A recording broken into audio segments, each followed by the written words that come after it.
السلام علیکم مائی YouTube family. امید ہے آپ سب خیریت سے ہوں گے اور مجھے بہت خوشی ہوئی کہ آپ نے میری ویڈیو کو دیکھا، اس کو سمجھا اور پسند کیا. اس میں ہم چیپٹر نمبر 1 کا لیکچر نمبر 2 کریں گے، جس میں ہم آپ صلی اللہ علیہ وآلہ وسلم کی زندگی میں ہونے والے جو شروعات میں امپورٹنٹ ایونٹس تھے ان کے بارے میں سمجھنے کی کوشش کرتے ہیں. جو لیکچر میں نے پہلے بھی اپلوڈ کیا تھا وہ ان اسٹوڈنٹس کے لیے تھا جو بی اے یا ایم اے کر رہے ہیں اور خاص طور پر کسی بھی قسم کا ایگزام کے لیے تیاری کر رہے ہیں، تو اس میں سے وہ ایم سی کیوز بھی کریٹ کر سکتے ہیں اور ڈسکرپٹیو ایگزامینیشن کے لیے بھی ان کے لیے فائدہ مند ہوگا. اس سے دیکھ کے آپ اپنے نوٹس بھی بنا سکتے ہیں. جیسے کہ لیکچر میں ٹاپک کے بارے میں آپ کو بتایا جائے گا، اس کے آپ اگر اپنے پاس نوٹس بنا رہے ہیں تو اس سے کافی اچھا رزلٹ آ سکتا ہے. جیسے کہ پہلی ویڈیو میں میں نے آپ سے ٹاپکس ڈسکس کیے تھے چیپٹر 1 کے، اسی میں سے آج ایک چیپٹر کے ٹاپک کو سمجھیں گے. آج ہمارا لیکچر نمبر 2 ہوگا جو حرب فجار، یعنی ایک امپورٹنٹ ایونٹ آپ صلی اللہ علیہ وآلہ وسلم کی پیدائش کے بعد جو ہوا وہ ہم ڈسکس کریں گے. جیسے کہ اسلامیات ایسا سبجیکٹ ہے جو کہ نہ صرف بی اے اور ایم اے والوں کے لیے بلکہ جو جی کے یعنی جنرل پریپریشن کرتے ہیں جنرل نالج کی، ان کے لیے بھی یہ فائدہ مند ہے. اکثر ایس پی ایس سی اور ایف پی ایس سی ان میں سے بھی سوال کرتا ہے کہ جب حرب فجار یا اس طرح سے کوئی اسلامی ٹاپک امپورٹنٹ ہو جو آپ صلی اللہ علیہ وآلہ وسلم کی جس میں موجودگی ہو، اس کے بارے میں یا بیٹلز کے بارے میں سوال جواب کیے جاتے ہیں.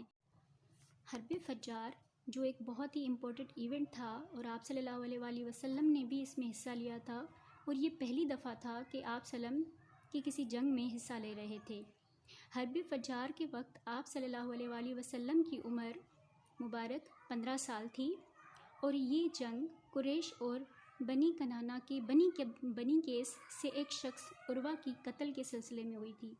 اور آپ صلی اللہ علیہ وآلہ وسلم چونکہ کم عمر تھے، اس لیے اپنے چچاؤں کو دشمنوں کے تیر اٹھا کر دیتے تھے. جنگ ہو چکی تھی. اسلامی تاریخ میں حرب فجار کی تعداد 4 ہے، اور اس جنگ جس میں آپ صلی اللہ علیہ وآلہ وسلم نے حصہ لیا تھا وہ آخری جنگ تھی، یعنی چوتھی جنگ تھی، اور بالآخر اس جنگ کا خاتمہ صلح پر ہوا.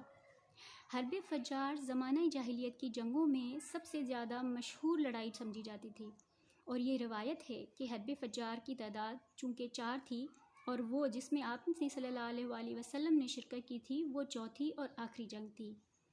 اور حرب فجار کا نام کس طرح سے پڑا؟ حرب فجار دراصل حرمت کے مہینوں میں لڑی گئی جنگ. حرمت والے مہینے یعنی ایسے مہینے جن میں جنگ و جدل کا منع کیا گیا ہو، اور آپ صلی اللہ علیہ وآلہ وسلم کی یہ پہلی جنگ تھی جس میں انہوں نے شرکت کی تھی. تو اسٹوڈنٹس، ہمارا نیکسٹ ٹاپک ہے حلف فضول. حلف فضول دراصل ایک پرامن معاہدہ تھا، یعنی حلف تھا. حرب فجار کی کچھ عرصے بعد حلف فضول کا واقعہ پیش آیا، جس میں بنو ہاشم، بنی زہرہ اور بنی تمیم کے علاوہ باقی دیگر قبائل شامل تھے. ان سب نے مل کر یہ عہد کیا کہ ہم مظلوموں کا ساتھ دیں گے، خواہ وہ کسی بھی قبیلے سے ہوں، ان کا حق ادا کیا جائے گا. اور اس معاہدے میں آپ صلی اللہ علیہ وآلہ وسلم نے بھی شرکت کی. کیونکہ یہ امن امان کا معاہدہ تھا، اسی لیے آپ صلی اللہ علیہ وآلہ وسلم نے اس کو بہت پسند فرمایا. آپ صلی اللہ علیہ وآلہ وسلم نے فرمایا کہ اگر اس معاہدے کے مقابلے میں مجھ کو کوئی سرخ رنگ کے اونٹ بھی دیے جاتے تو میں نہ لیتا. اور اس معاہدے پر حلف فضول کا نام اس لیے رکھا گیا کہ یہ بنو جرہم کے 3 سرداروں نے پہلے بھی اس نوعیت کا ایک معاہدہ کرنے کی کوشش کی تھی، لیکن کیونکہ ان 3 سرداروں کے نام میں فضل نام مشترک تھا، اس لیے حلف فضول نام رکھنے سے یہ بات تازہ ہو گئی کہ ایسی کوئی کوشش پہلے بھی کی گئی تھی. اور یہ معاہدہ حلف فضول عبداللہ بن جدعان کے گھر پر ہوا، اور اس کا مقصد اتحاد و میل ملاپ کی فضا پیدا کرنا تھا. تو اسٹوڈنٹس پھر ملتے ہیں لیکچر نمبر 3 کے ساتھ نیکسٹ ویڈیو میں. اگر آپ کو یہ ویڈیو اچھی لگے تو اسے لائک کریں، سبسکرائب کریں اور اپنے فرینڈز اینڈ فیملی کے ساتھ شیئر کریں. تب تک کے لیے اللہ نگہبان. اپنا خیال رکھیے گا. اللہ حافظ.